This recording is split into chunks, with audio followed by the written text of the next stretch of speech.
Hi guys, just a quick video here about the Motorola X Style, or X Pure Edition if you're in America or probably some other places, probably Canada I'd imagine. But anyway, just sort of a quick video about whether it is still worth it to buy this phone. The reason being because I'm sure most of you have seen the Motorola, or I suppose it's just called the Moto Z.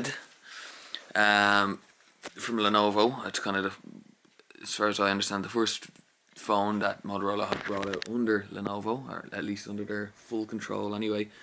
And it's not really Motorola in my, I don't know, it just seems, it's very, very thin. I don't know anybody who actually appreciates thin phones as much as phone manufacturers think we do. And also that chin on it is fugly as fook. So I suppose I'm making this for people that are probably wondering, will I actually get the Moto Z? Which I don't know. I haven't used it, but I don't really think. From what I know, that I don't think it's that great. It doesn't look that great. Anyway, I mean, the first of all, the home button on the front that doubles as a fingerprint sensor. Ugh, I don't know. It just looks like iPhone-y or Samsung-y, which is not good, in my opinion. And also, I love the classic shape of these Motorola phones. So I suppose this one will probably go down as the last one that actually uses this classic Moto shape. Because even the new Moto Gs, they're very flat, very I don't know, just not mad about them. I haven't used the Moto G either, so maybe I'm talking shite. But anyway, another reason why I love this phone so much is because I actually had this phone about 6 months ago. I had the white version and loved it, and I had it for about 3-4 months, and the novelty, that new phone kind of novelty, never wore off at all. I loved it. Then I dropped it. I took a very serious fall on some tiles. It kind of cracked, it hit the hard tiles there, and the whole screen just cracked. And it wasn't even that kind of crack where you can still the phone's still functionable. Functionable. Anyway, yeah, so I ended up going for an LG G4 after that, and just realised that there's something about the Motorola phones I couldn't live without it. It's, first of all, this gesture to get the camera going is great. The twisty camera gestury thingy.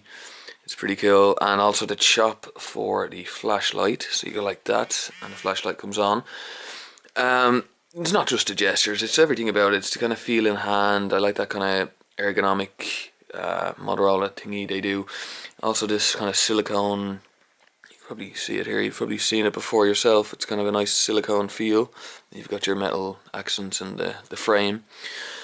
And yeah, so I basically had an LG G4. By all accounts that was the better phone, but I just needed to go back, so I actually forked out and got this again. Bought it outright again because it's just that great, I think. Anyway, so yeah, I mean, if I suppose the question is the Motorola Moto X Style still worth it? The answer is yes, absolutely. The 5.7-inch screen, Quad HD screen, it doesn't feel like it's Quad HD. You just you don't actually notice that in everyday use. I had a Galaxy Note 4, same screen size, but it felt huge, to be honest. I mean, I ended up getting rid of it, partially because the screen, well, it felt like such a big phone, and partially because of the horrific on-screen, or not on-screen, the capacitive keys and the home button that it had. In retrospect, it was probably more to do with the home button and the capacitive keys, because this, I mean, maybe it was in my head that the Note 4 was too big, because it couldn't have been too much bigger than this, same screen size, couldn't have been too much bigger, and this doesn't feel big to me at all. So maybe in my head I was just thinking the Note 4, it's too big. Maybe that was just another reason for me to rationalise getting rid of it.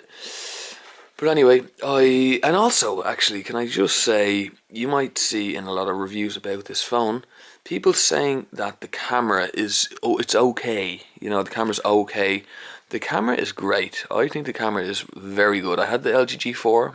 A lot of people think that is one of the best cameras you can get, and it is very, very, very good. but I don't think it's, I mean, that much noticeably better than this, to be honest. And with the extra pros with this phone, I'd be much quicker to recommend this phone over an LG G4 or many other phones. To be honest, there's not many phones that could tempt me away from this. So you've obviously got your stock Android feel, which is pretty essential. I mean, going for the Note 4, I think I kind of underestimated how much I needed the stock Android feel. I mean, I had the Nexus S, Galaxy Nexus, the Nexus 4, Nexus 5, and then I went to the Note 4, and Jesus, I couldn't live with it. It was horrible.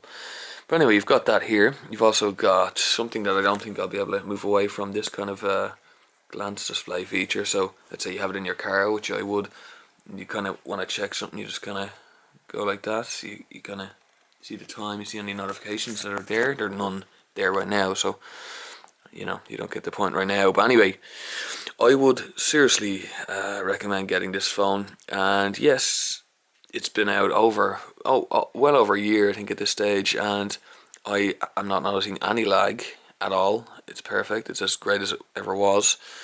And yeah, I mean, if this broke tomorrow, I'd get it again. I think, to be honest, I wouldn't go for the Moto Z. So yeah, thanks for watching, and have a great day.